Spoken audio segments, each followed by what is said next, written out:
The fluorescent lights of St. Jude's Metropolitan Hospital hummed with a low, electric buzz that seemed to vibrate in the teeth of everyone standing in Trauma Bay 4.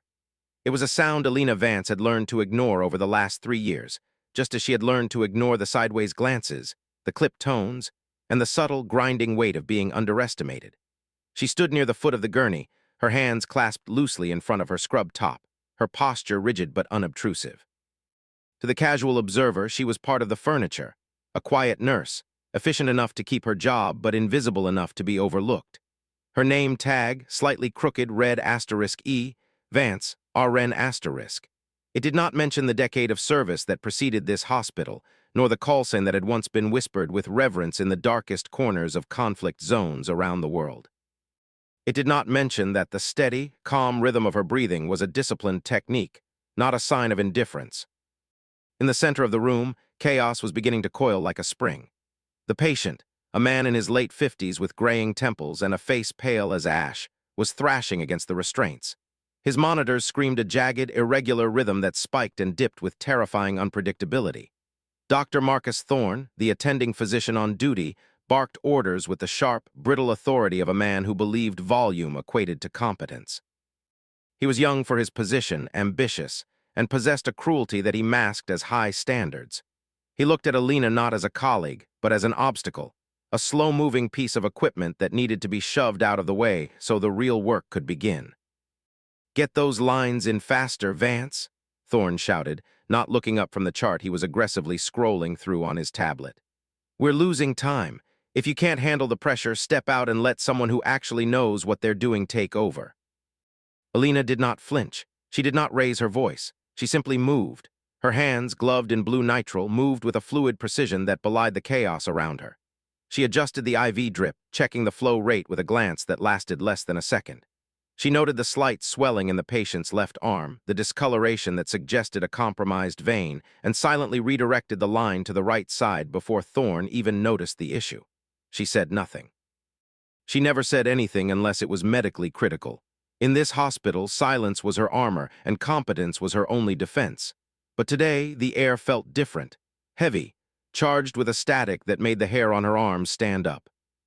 The patient, Mr. Henderson, let out a guttural groan, his back arching off the mattress. His eyes, wide and terrified, locked onto Alina S. for a fleeting second. In that moment, there was no doctor, no nurse, no hierarchy. There was only one human being reaching out to another across the abyss of pain. Alina held his gaze, offering a microscopic nod, a silent promise that she was there, that she saw him, that he was not alone. Then she looked away, returning her focus to the monitors, her mind already calculating the next 3 steps, the next potential failure point, the next necessary intervention. Thorne sneered, catching the exchange. "Stop comforting him and start working," he snapped. "We don't have time for your little therapy sessions. This is a trauma bay, not a hospice." A few of the junior residents exchanged uneasy glances. They knew Thorne was harsh, but this felt personal. They had seen Alina save lives with a quiet grace that Thorne's frantic energy often disrupted. But they also knew the power dynamics of St. Jude's. Thorne was the golden boy, the protege of the chief of surgery, the man destined for greatness. Alina was the quiet nurse who kept her head down, who never complained, who never sought recognition. To speak up for her was to risk their own careers. So they stayed silent, focusing on their tasks, letting the injustice hang in the air like smoke. But Alina didn't care about their silence. She cared about the patient, and she cared about the fact that something was wrong, not just with Mr. Henderson's heart, but with the entire situation. The symptoms didn't match the initial diagnosis of acute myocardial infarction. The blood pressure was dropping too fast, the skin was clammy but not cold, and there was a faint, sweet odor on his breath that Thorne had ignored. Alina's instincts, honed in environments where missing a detail meant death, were screaming at her. But she knew that if she spoke up now, if she challenged Thorne's diagnosis without irrefutable proof, she would be labeled difficult, insubordinate, maybe even fired. She took a deep breath, steadying herself. She would wait, she would watch, and if the moment came, she would act, because that was what she did, that was who she was, even if it cost her everything. If you are finding yourself drawn into the tension of this moment, if you feel that tightness in your chest as the stakes rise, please take a second to hit the like button. It helps us bring these stories of quiet strength and hidden courage to more people who need to hear them. Your support means the world to our community of storytellers and listeners. Now, let's go back to St. Jude's, where the clock is ticking louder than ever. St. Jude's Metropolitan Hospital was a fortress of glass and steel located in the heart of Chicago, a city that prided itself on its resilience, but often forgot the individuals who held its infrastructure together.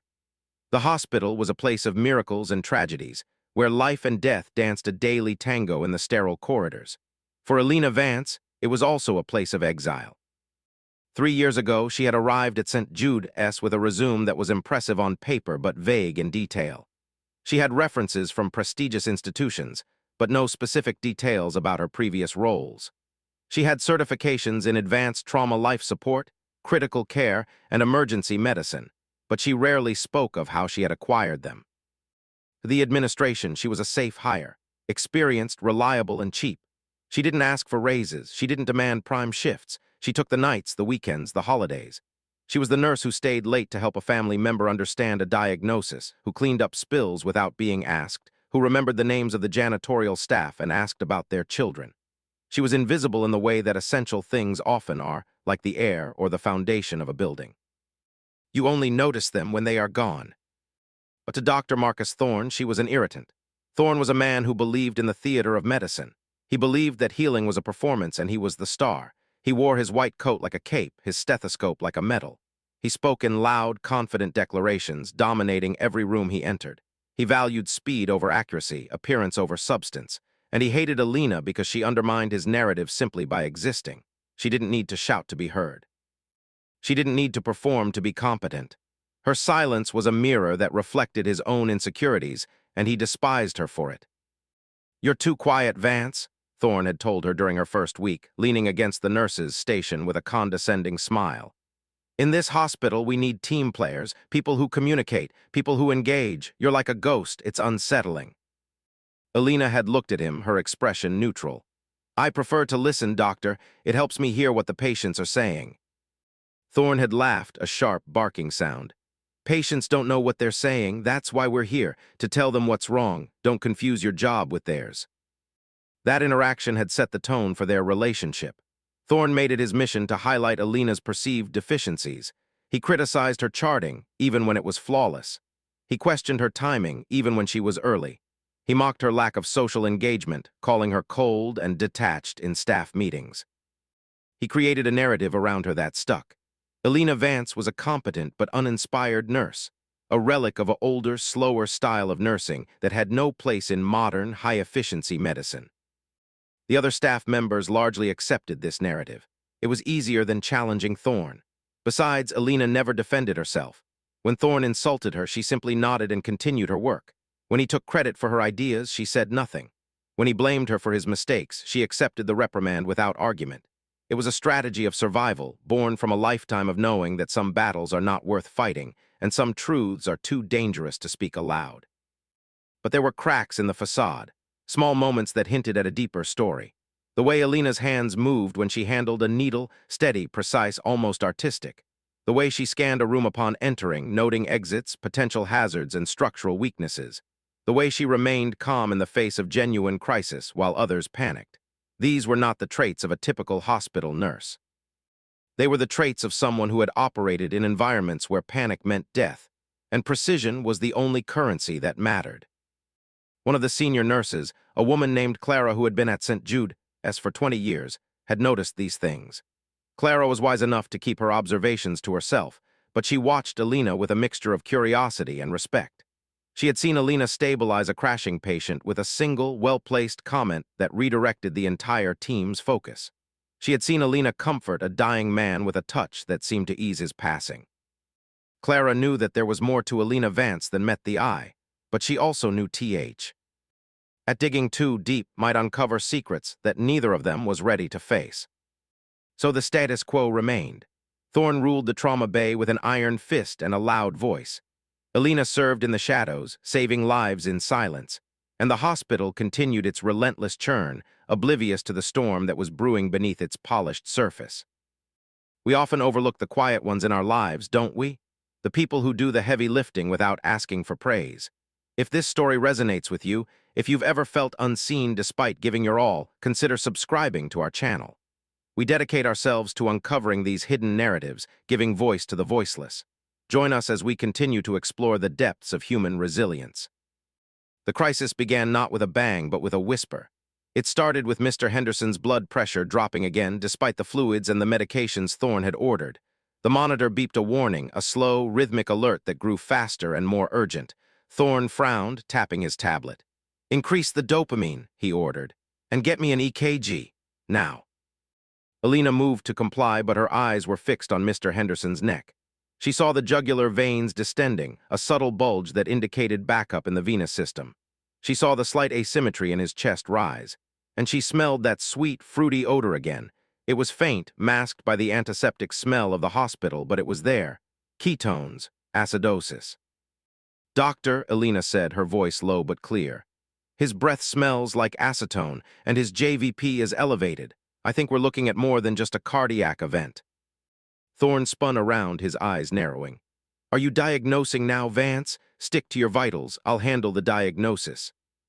"I'm just suggesting." "Suggesting is not your job," Thorne cut her off, his voice rising. "Your job is to follow orders, increase the dopamine now." Alina hesitated. Increasing the dopamine in a patient with potential diabetic ketoacidosis and possible cardiac tamponade could be fatal. It would increase the heart's workload, potentially causing a rupture or a fatal arrhythmia. She knew this.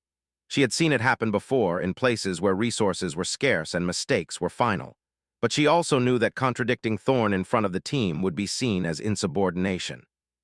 She looked at Mr. Henderson. His eyes were closing, his breathing becoming shallow. He was slipping away. Alina made a choice. She increased the dopamine as ordered, but she also quietly adjusted the oxygen flow, increasing the concentration to maximum.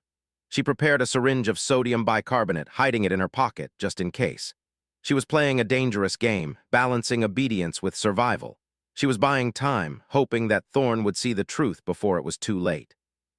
But Thorne was blinded by his own ego. He saw the blood pressure stabilize slightly with the dopamine and smiled. "See," he said, turning to the residents. "Sometimes you just need to trust the protocol. Don't let the noise distract you from the signal." The residents nodded, eager to please. They didn't see the danger. They didn't smell the ketones. They didn't see the distended veins. They only saw Thorne's confidence, and they mistook it for competence. Alina said nothing. She watched the monitors, her heart pounding in her chest. She knew the stabilization was temporary. The underlying problem was still there, lurking, waiting to strike. And when it did, it would be catastrophic. Minutes ticked by. The room was tense, the air thick with anticipation. Mr. Henderson remained unconscious, his body fighting a battle that no one else seemed to see. Thorne began to relax, chatting with a resident about a golf game. The crisis seemed to have passed. But Alina knew better. She watched the EKG strip, looking for the subtle changes that preceded disaster. And then she saw it. A slight widening of the QRS complex. A sign of hyperkalemia. A sign that the cells were dying, releasing potassium into the bloodstream. A sign that the heart was about to stop. "Doctor," Alina said, her voice urgent now. "His QRS is widening. He's going into hyperkalemia. We need to treat for DKA and possible tamponade. Now."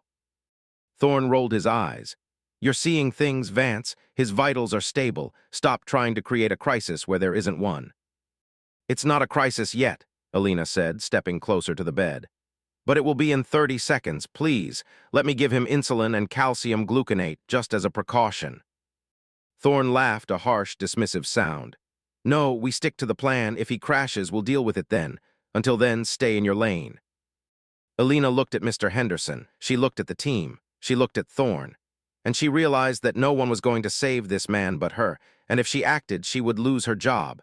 She would be branded a rogue element, a danger to the hospital. She would be Blackley. Stead, but if she didn't act, Mr. Henderson would die. The choice was no choice at all. This is the moment where character is truly tested, not in the easy victories, but in the impossible choices. If you're feeling the weight of Alina's dilemma, please leave a comment below. What would you do in her shoes? Share your thoughts with our community. Your perspective adds depth to our shared understanding of these moral complexities. Alina moved. It was not a dramatic gesture. It was not a shout or a shove. It was a simple, efficient series of actions that flowed from her muscle memory. She reached into her pocket and pulled out the syringe of calcium gluconate. She injected it into Mr. Henderson's IV line. Then she grabbed the insulin kit from the crash cart and prepared a dose. "What are you doing?" Thorne shouted, realizing what was happening. "Stop, that's unauthorized medication." Alina didn't answer. She pushed the insulin. Then she turned to the resident. "Get me a bedside ultrasound, now check for pericardial effusion." The resident hesitated, looking at Thorne. Thorne was purple with rage. "Security," he yelled. "Get security in here, this nurse is assaulting a patient." But the resident, shaken by Alina's certainty, moved to get the ultrasound machine. Alina ignored Thorne. She focused on Mr. Henderson. She checked his pulse. It was thready, weak, but it was there. The calcium was stabilizing his heart membrane, buying them seconds. The insulin was starting to lower his potassium levels. But they needed more. They needed to relieve the pressure on his heart. "Doctor," Alina said, her voice calm but commanding. "He has cardiac tamponade. If we don't drain the fluid, he will die, right now." Thorne stepped forward, grabbing Alina's arm. "You are finished, Vance. You are done. Get away from the patient." Alina pulled her arm free, her grip surprisingly strong. "Look at the ultrasound," she said, pointing to the screen where the resident had just positioned the probe. On the screen, the image was clear. A large amount of fluid surrounding the heart, compressing it, preventing it from beating. Cardiac tamponade, a life-threatening condition that required immediate intervention. Thorne stared at the screen. His face went pale. He had missed it. He had missed the most critical diagnosis of the night. "Well," Alina said, "are you going to save him, or are you going to let him die because of your pride?" Thorne froze. He didn't know how to perform a pericardiocentesis, the procedure to drain the fluid. It was a specialized skill, one that he had never mastered. He looked at the residents. They looked back, terrified. None of them knew how to do it either. The room was silent. The only sound was the beep of the monitor, slowing down. Beep, beep, beep. Mr. Henderson was dying. Alina looked at Thorne. "Step aside," she said. Thorne didn't move. He couldn't. He was paralyzed by his own incompetence. Alina didn't wait. She grabbed the needle and the syringe from the tray. She positioned herself at the side of the bed. She cleaned the site with alcohol. She found the landmark just below the xiphoid process. She took a deep breath. And then she inserted the needle. It was a delicate procedure. One wrong move and she could puncture the heart or the lung. But Alina's hand was steady. Her eyes were focused. She advanced the needle slowly, watching the ultrasound screen. She aspirated the syringe, nothing. She advanced it further. And then dark red blood flowed into the syringe. She had hit the pericardial space. She withdrew the fluid milliliter by milliliter. As the fluid drained, the pressure on Mr. Henderson's heart decreased. The monitor beeped faster. Beep, beep, beep, beep. His blood pressure began to rise. His color improved. The room exhaled. The tension broke. Alina removed the needle and applied pressure to the site. She stepped back, her hands trembling slightly now that the adrenaline was fading. She had done it. She had saved him. Thorne stared at her, his face a mask of shock and humiliation. He had been exposed, in front of his team, in front of the patient. He had been shown to be incompetent, reckless, and dangerous. But instead of gratitude, instead of relief, Thorne's eyes hardened. He saw Alina not as a savior, but as a threat, a witness to his failure, a person who had made him look weak. "You," he said, his voice low and venomous. "You are suspended, effective immediately. Get out of my trauma bay. Security will escort you out. Do not touch anything. Do not speak to anyone. Just leave." Alina looked at him. She didn't argue. She didn't plead. She simply nodded. She had saved the man's life. That was enough. The rest was irrelevant. She walked out of the trauma bay, her head high, her heart heavy. She knew what was coming. The investigation, the hearings, the loss of her license, the end of her career. But she also knew that she had done the right thing, and in the end, that was the only thing that mattered. It takes immense courage to stand alone against the tide. If Alina's integrity inspires you, please consider sharing this video with a friend who needs a reminder that doing the right thing is always worth the cost. Together, we can amplify these stories of moral fortitude. The next 48 hours were a blur of bureaucratic cruelty. Alina was placed on administrative leave pending an investigation. She was accused of practicing medicine without a license, of insubordination, of endangering a patient. Thorne filed a formal complaint, detailing every minor infraction he could remember, painting Alina as an unstable, rogue element who had hijacked a medical procedure. The hospital administration, eager to protect its reputation and its star doctor, sided with Thorne. They suspended Alina's credentials. They confiscated her badge. They threatened to report her to the state nursing board. Alina sat in her small apartment staring at the wall. She had no lawyer, she had no money, she had no allies, she was alone. But she was not afraid. She had faced worse. She had faced bullets, bombs, and betrayal. This was just paperwork. She spent the time organizing her thoughts. She wrote down every detail of the incident, every vital sign, every observation, every action. She created a timeline. She gathered her notes. She prepared her defense. She knew that the truth was on her side, but she also knew that the truth is often subjective, depending on who holds the pen. On the third day, she received a call from the hospital. They wanted her to come in for a hearing, to face Thorne and the administration, to explain herself. Alina agreed. She put on her best suit. She combed her hair. She looked in the mirror and saw the woman she had been before the hospital, before the silence, before the exile. She saw the warrior, and she was ready. Before we dive into the confrontation that changes everything, take a moment to subscribe if you haven't already. We release new narratives every week that challenge perceptions and celebrate the unsung heroes among us. Your subscription ensures you never miss a chapter in these journeys of justice. The hearing room was cold and sterile, much like the trauma bay. A long table separated Alina from the panel of administrators and Dr. Thorne. Thorne sat with his lawyer, looking smug and confident. He had prepared a presentation, complete with charts and graphs, proving his competence and Alina's recklessness.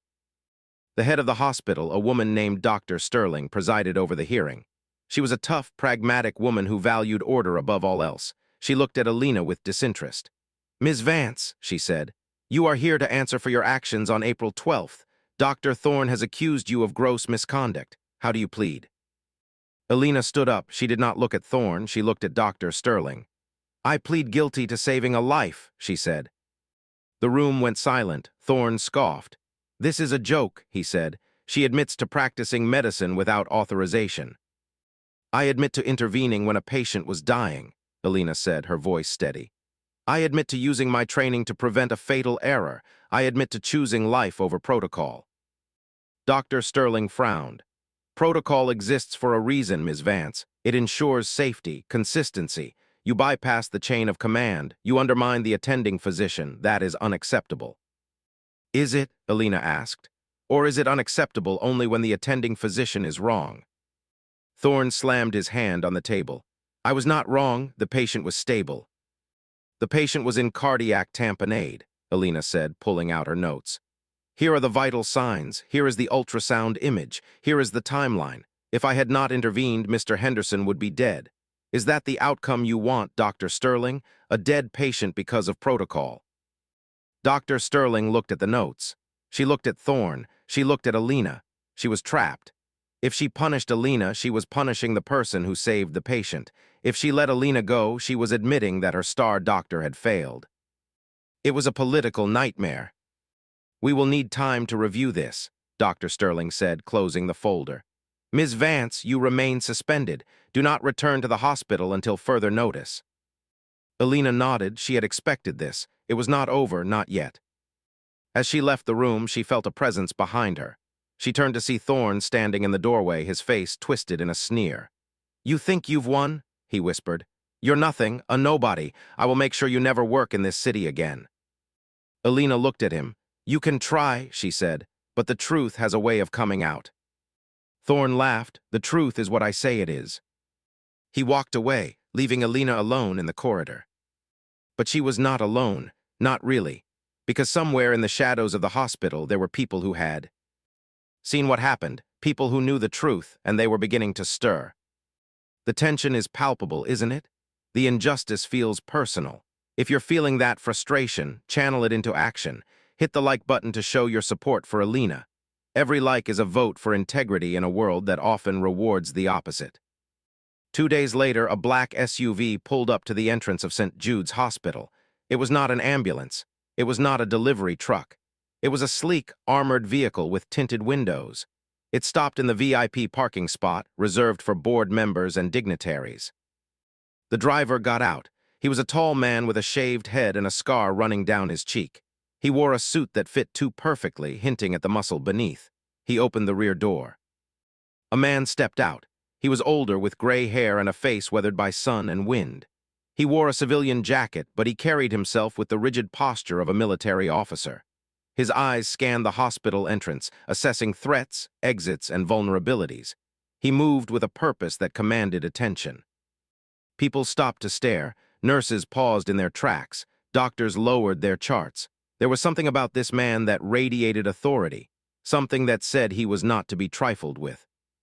He walked into the lobby, ignoring the receptionist. He walked straight to the security desk. "I am here to see Dr. Sterling," he said. His voice was low, but it carried. "And I am here to see Nurse Alina Vance." The security guard blinked. "Do you have an appointment?" The man smiled. It was not a nice smile.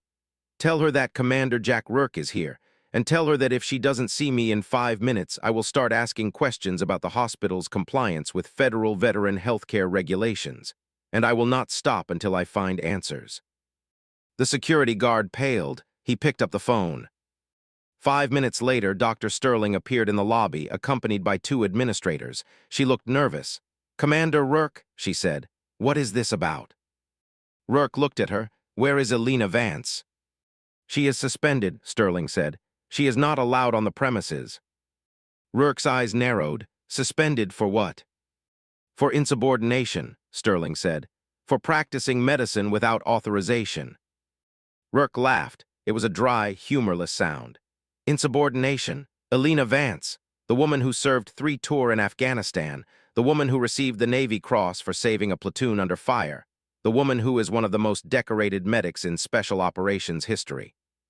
Sterling blinked. I didn't know." "No," Rourke said. "You didn't, because she didn't tell you, because she is humble, because she is professional, but I know. And I am here to tell you that if you do not reinstate her immediately, and if you do not apologize to her publicly, I will bring the full weight of the Department of Defense down on this hospital. I will audit every single record. I will investigate every single claim, and I will make sure that the world knows exactly what kind of institution you are running." Sterling stared at him. She was speechless. Rourke leaned in. "Where is she?" "At home," Sterling whispered. "Take me to her," Rourke said. "Now." The arrival of Commander Rourke shifts the entire dynamic. If you're excited to see how this authority figure turns the tables, please comment "Justice" below. Let's see how many of us are rooting for Alina's vindication. Your engagement helps us tailor future stories to your interests.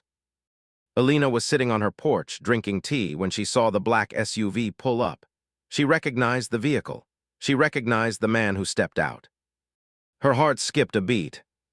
Jack Rourke, her former commanding officer, her friend, her mentor.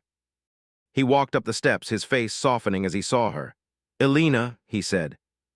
"Jack," she said, standing up. "What are you doing here?" "I heard you were in trouble," he said. "I came to see if you needed backup."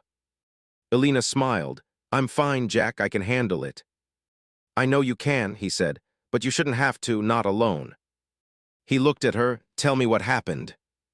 Alina told him. She told him about Mr. Henderson, about Thorne, about the hearing, about the suspension. Rourke listened, his face growing darker with each word. When she finished, he was silent for a long time.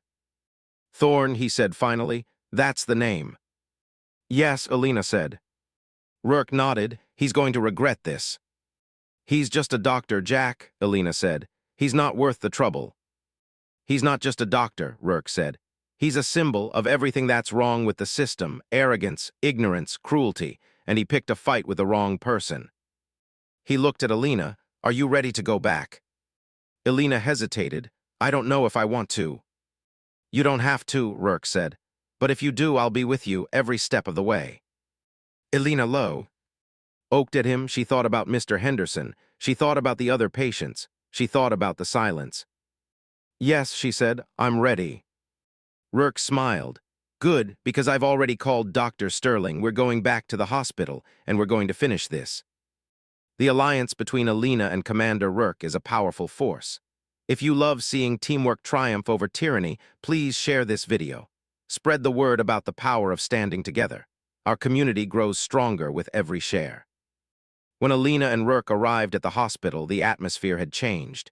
The news of Rourke's visit had spread like wildfire. Everyone knew that something big was happening. The administrators were nervous. The doctors were curious. The nurses were hopeful. Rourke led Alina to the conference room where the hearing had taken place. He demanded that Dr. Sterling, Dr. Thorne, and the entire medical board be present. Sterling complied. She had no choice. When they entered the room, Thorne was there looking arrogant and confident. He smirked when he saw Alina. "Back for more punishment, Vance," he said. Rourke stepped forward. He towered over Thorne. "Sit down," he said. Thorne blinked. "Who are you?" "I am Commander Jack Rourke, United States Navy," Rourke said, "and I am here to represent Ms. Alina Vance." Thorne laughed. "Represent her for what? She's a nurse." "She is a Navy corpsman," Rourke said. "She is a veteran, she is a hero, and you, doctor, are a bully." The room went silent. Thorne's smile faded. Rourke turned to Dr. Sterling.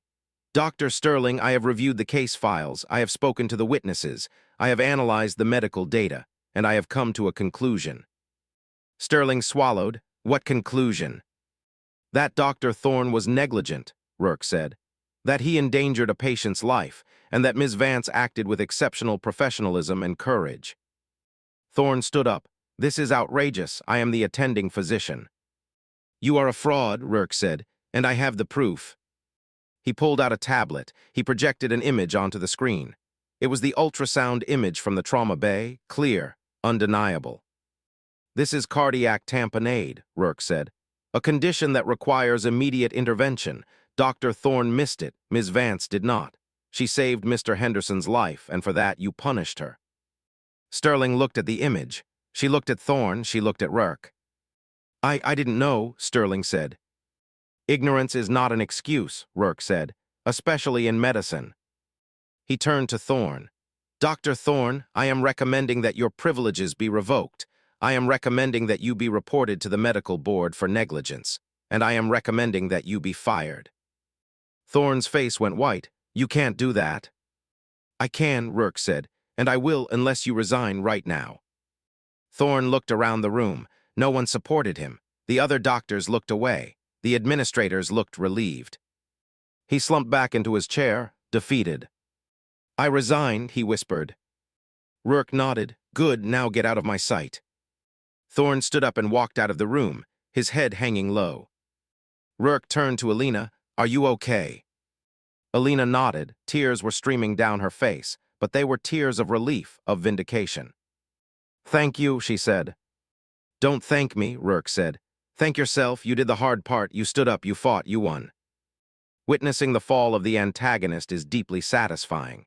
If you felt that surge of justice, please hit the subscribe button. We are committed to bringing you more stories where integrity prevails. Stay with us for the final chapters of Alina's journey. The aftermath was swift. Thorne's resignation was accepted. The hospital issued a public apology to Alina. Her suspension was lifted. Her record was cleared. But the real victory was not in the paperwork. It was in the change of culture at St. Jude S.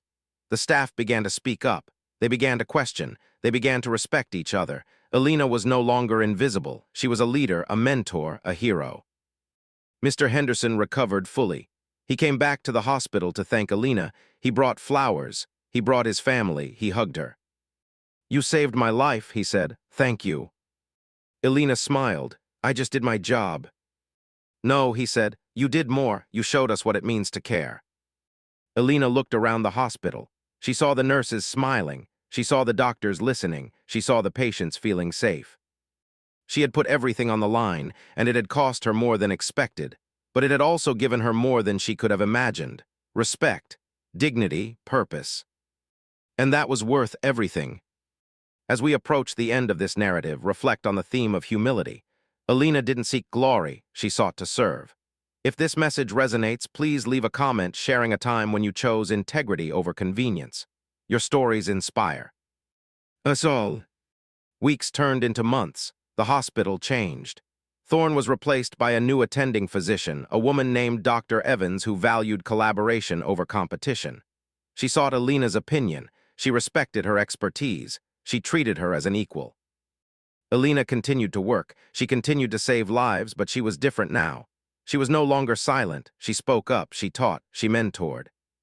She became the voice for the voiceless, the advocate for the vulnerable, the guardian of the truth. And when new nurses arrived, intimidated and unsure, Alina was there to welcome them, to tell them their stories, to remind them that they mattered. "You are not just nurses," she would say. "You are healers, you are advocates, you are warriors, never forget that." And they would listen, because they knew she was speaking from experience, from pain, from victory.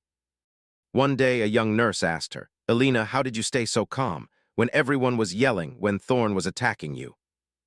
Alina smiled. "I remembered who I was," she said. "I remembered that my worth is not defined by their opinions. It is defined by my actions, by my integrity, by my service." The nurse nodded. "I want to be like you." Alina shook her head. "No, be like yourself, find your own voice, find your own strength, and use it to help others."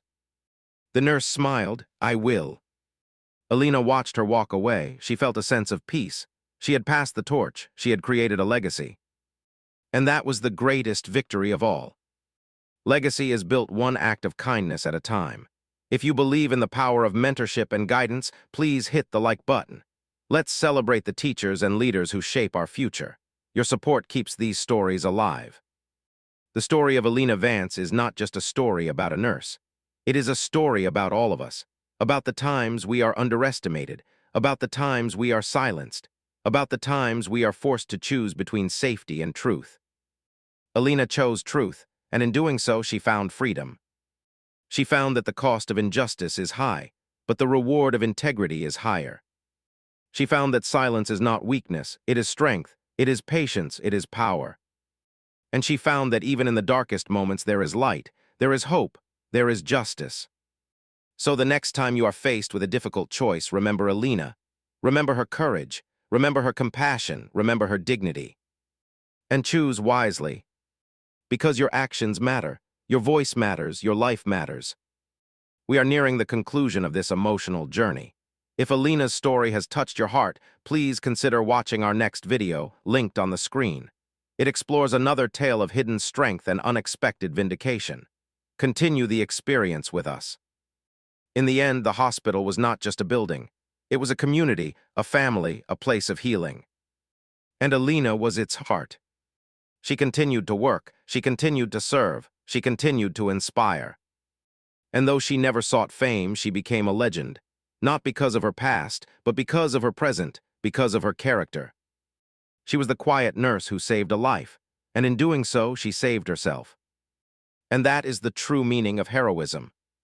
Not the applause, not the awards, not the recognition, but the knowledge that you did the right thing, even when it was hard, even when it cost you everything. Because in the end, that is all that remains. Your integrity, your soul, your truth. Let this final thought linger. Integrity is the only possession that cannot be taken from you unless you surrender it. If you agree, please subscribe to join a community that values these timeless principles. We are honored to have you with us. Months later, on a crisp autumn afternoon, Alina stood on the roof of the hospital looking out over the city. The sky was blue, the air was clean, the world was busy. She took a deep breath, she felt alive. She thought about Mr. Henderson. He was doing well. He had sent her a letter, thanking her, praising her. She thought about Thorn. He had left the city. He had lost his reputation. He was a cautionary tale. She thought about Rourke. He had returned to his duties, but he kept in touch. He was a friend. And she thought about herself. She was no longer the victim. She was the victor. She had put everything on the line, and she had won. Not just the case, but her life. She smiled, and she went back to work. Because there were still lives to save, still voices to lift, still truths to tell. And she was ready. The cycle of service continues. Alina's story doesn't end here. It echoes in every act of courage. If you feel inspired to make a difference in your own sphere, please share this video. Let's spread the ripple effect of bravery and compassion. The narrative of the quiet nurse serves as a reminder that we often judge books by their covers and people by their silence. We assume that the loudest voice is the strongest, and the most visible person is the most important. But history and life teach us otherwise. True strength is often quiet. True importance is often hidden. True heroism is often ordinary. Alina Vance was ordinary. She was a nurse. She was a veteran. She was a human being. But she was also extraordinary, because she chose to act, because she chose to care, because she chose to be true. And in a world that often rewards the opposite, that is a radical act. So let us honor her, not with statues, not with plaques, but with our own actions. Let us listen to the quiet ones. Let us respect the unseen. Let us value the truthful. Let us be like Alina. As we close this chapter, remember that you are the author of your own story. Write it with courage. Write it with kindness. Write it with truth. If this message speaks to you, please hit the like button. Let's build a culture of empathy, one click at a time. The sun set over Chicago, casting long shadows across the hospital grounds. The lights came on. The shifts changed. The life of the hospital continued. Alina walked down the hallway, her badge gleaming on her chest.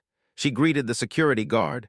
She smiled at the receptionist. She checked on her patients. She was home, and she was free. The end. Thank you for joining us on this journey. If you enjoyed this story, please subscribe for more narratives that explore the depths of the human spirit.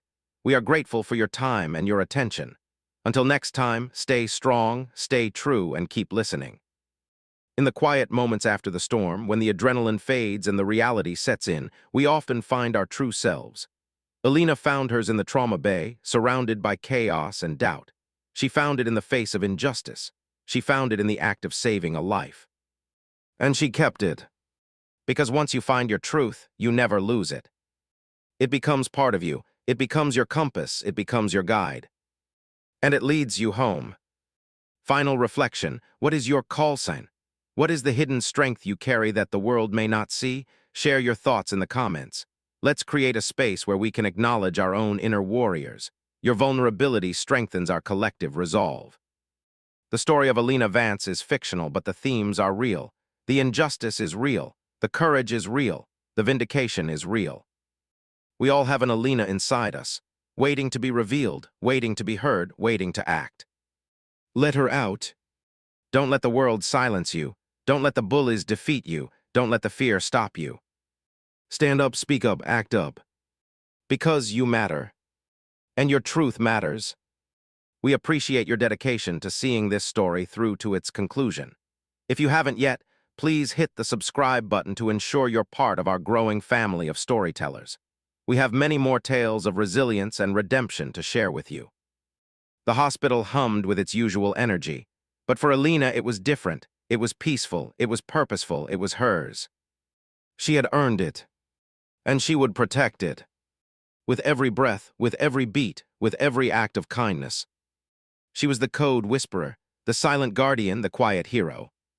And she was proud. Let the image of Alina, standing tall and dignified, remain with you.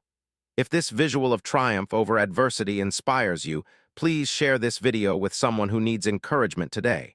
Be the messenger of hope. In the end, the title promised that she put everything on the line, and she did. She risked her career, her reputation, her livelihood. And it cost her more than expected. It cost her peace. It cost her trust. It cost her innocence. But it gave her something greater. It gave her power, the power of self-respect, the power of integrity, the power of truth. And that is a price worth paying. Our final CTA is simple. If this story moved you, if it challenged you, if it inspired you, please leave a like.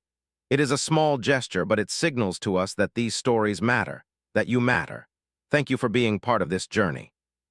The lights of the hospital faded into the night. The city slept, but Alina was awake, watching, waiting, ready.